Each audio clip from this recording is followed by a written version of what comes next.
Hola, mi nombre es Miguel Miranda y soy modelador de personajes en 3D.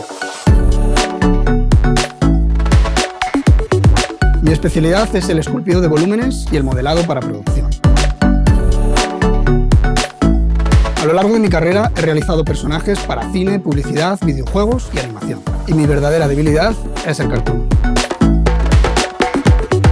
En mi trabajo busco la simplificación de las formas, centrándome en el apil, los rasgos y la expresividad. Me apasiona el proceso de creación de personajes de principio a fin, y partiendo de una geometría básica, ir dándole forma hasta conseguir un personaje con mirada propia. Con ZBrush, el trabajo de modelado de personajes es como el de cualquier otro escultor e incluso más orgánico. Gracias a sus herramientas puedo centrarme en lo artístico para conseguir personajes que provoquen emociones. En este curso de doméstica te enseñaré a modelar personajes cartoon con ZBrush. Te mostraré mi proceso de trabajo y nos enfocaremos en la parte más artística del modelado para conseguir volumen, expresión y personalidad.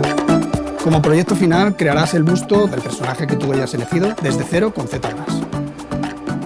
Para ello comenzaré enseñándote algunas de mis inspiraciones en el mundo del 3D. Te enseñaré a colocar las imágenes de referencia con ImagePlane para modelar nuestro personaje. Desde geometrías básicas formaremos las distintas partes de la anatomía de su busto. Después seguiremos dándole forma, pero centrándonos en la perspectiva. Te mostraré lo más importante para encontrar un volumen con apil, y así empezaremos a esculpir usando los pinceles. Más tarde haremos el esculpido, pero sin olvidarnos de la geometría. Así empezaremos a dotar a nuestro personaje de otros assets, como pelo, cejas o ropa. Afrontaremos las uves rápidamente para darle color y le daremos los últimos retoques a nuestra princesa. Colocaremos nuestra cámara, compondremos nuestra imagen y dotaremos a nuestro personaje de expresividad.